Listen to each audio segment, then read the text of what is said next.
Did you know that once we heal from physical pain, it ends? Emotional pain is different.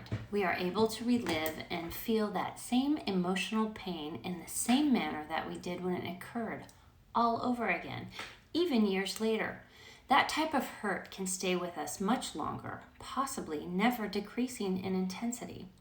If you've been bullied by a mean girl, as that's what this series is all about, and is probably something that you didn't ask to have happen to you in the first place, if you haven't dealt with it, it has the potential to consume you.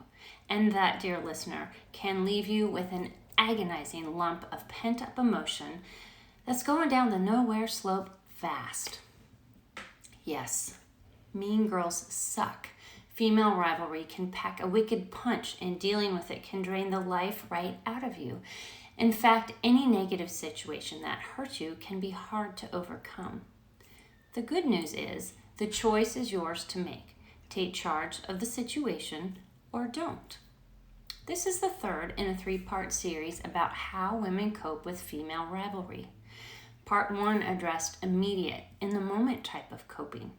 Part 2 addressed the long-term, get on with your life coping. And Part 3 talks about utilizing the coping skill of forgiveness. Healing requires us to be honest with ourselves. It's the ability to see and understand that some things we may be holding on to are harming us. Although it's hard, it's ultimately your choice to decide to let go of something. The action of coping is different for every person, and forgiveness, an aspect of coping, also means different things to different people. Whatever it means to you, if you're doing it, you're uber aware of it. Meaning, to forgive is a voluntary action of your own accord. So let's cut to the chase here. Just because you are forgiving someone or a situation doesn't mean you have to forget what occurred or that you condone their behavior. Not at all. It simply means you're making a conscious effort to move on. Understanding unresolved trauma, how it impacts you, and what that looks like in your life now is the start to dealing with it. It's instinctual to avoid pain, to not want to think about past negative events. However, accepting what's happened and separating the past from the present can lead to healing. Facing trauma is not easy, but it helps you recover. It makes you feel stronger and more secure within yourself. You have to understand and face the trauma in order to forgive it. Negative resentments evolving from past experiences can hold you back and cloud living in the present. This can impact you in some of the following ways. Kill your enjoyment, affect relationships, hold you back from experiencing love, live in your body, and cause illness. And you know what? The absolute beauty of forgiving a situation or person, and contrary to popular belief, 2 people are not required for it to work. Listen to that again, please. 2 people are not required for it to work. This is all about you. Deciding whether to hold on to anger or releasing it is a conscious choice. It's not giving in or losing anything. It's letting go of negativity so it doesn't consume you.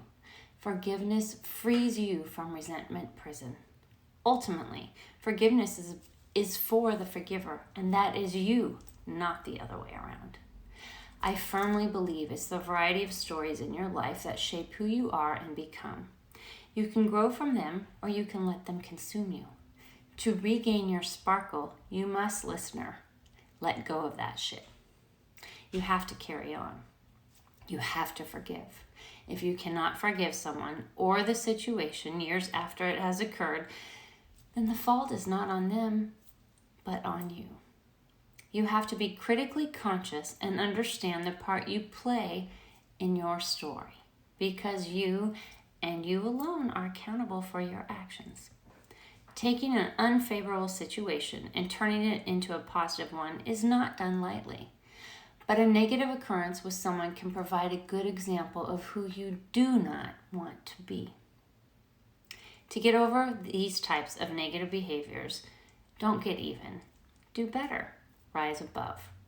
You may not be able to change another person's actions, but letting them know they are getting to you gives them control. Rising above and becoming engulfed in your own life and your own successes will help you leave the negativity behind. It will help you escape resentment prison. And that fundamentally, dear listener, that is how you win. You already are. It's time to be.